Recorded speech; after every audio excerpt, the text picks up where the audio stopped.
শুধু একটাই কথা, গ্যাস নেই আর গ্যাস নেই, তবুও চিন্তার শেষ নেই। তা বলে কি খাবে না? তাই তো আমি কম সময়ে করব হাতে মাখা রান্না। স্বাদে কোনো কম হবে না, সেরাই সেই স্বাদ। চলো তাহলে বানিয়ে দেখাই গলদা চিংড়ির মালাই।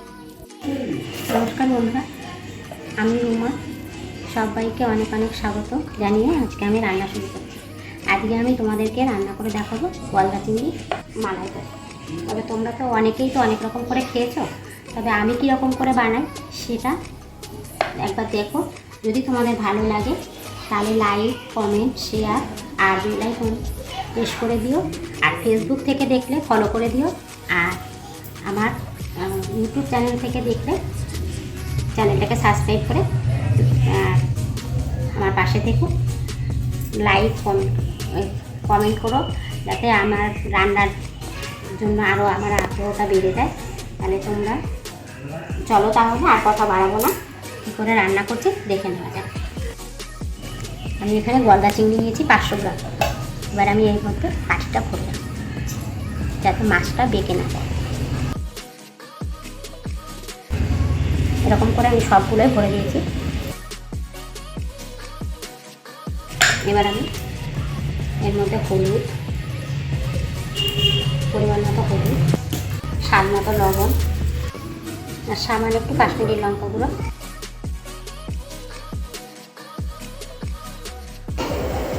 এবার আমি একটা কড়া বসিয়ে দিলাম ফ্রাই প্যান। এবার আমি মধ্যে পরিমাণ মতো সর্ষে তেল দিলাম। তেলটা ভালো করে গরম করে নিচ্ছি।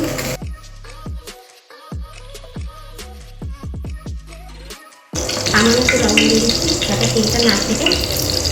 আমি অন্য কিছু ফোড়ন দেবো না। এখানে দেখো বন্ধুরা, দুটো লবঙ্গ, সাবরি আর হচ্ছে এলাচ, দুটো এলাচ আর একটা হচ্ছে যা জয়িত্রী, সামান্য আমি এটা তেলের মধ্যে দিয়ে দিচ্ছি।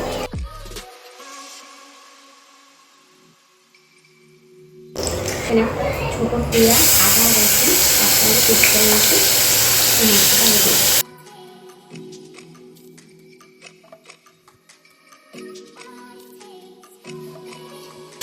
এখানে হচ্ছে পোস্ত, সামান্য একটু জিরে, 6টা কাঁচা লঙ্কা, একটু কাজু বাদাম আর একটা টমেটো মাঝখান থেকে অর্ধেকটা নিয়েছি, আর হচ্ছে গোটা গরম মশলা। সব কিছু আমি একসঙ্গে পেস্ট করে নিয়েছি। আমি এবার নিতে দিয়ে দিচ্ছি।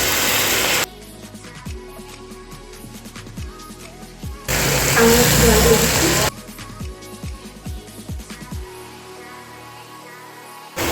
কাশ্মীরি লঙ্কা দিয়ে দিচ্ছি, এটা কালারটা ভালো যায়।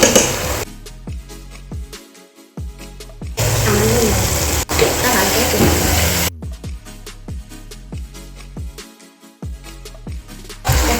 মশলা থেকে কত সুন্দর তেল ছেড়েছে।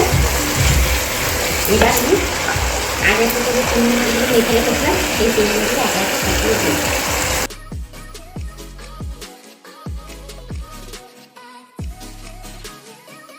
এইগুলোকে আমরা নুন দিচ্ছি, এগুলো আমি দিয়ে দিচ্ছি। মাছগুলো নিচ্ছি এগুলো ভালো করে মশলার সাথে কষিয়ে নেব। আমি একটু ঢেকে দিচ্ছি। আমি বাটিটা দিয়ে আর একটু জল দিয়ে দিচ্ছি।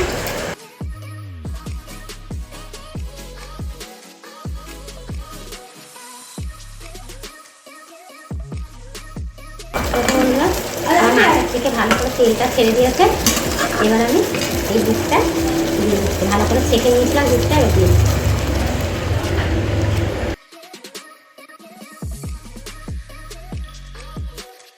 ঢেকে দিচ্ছি। আমি 5 মিনিট পরে ঢাকনা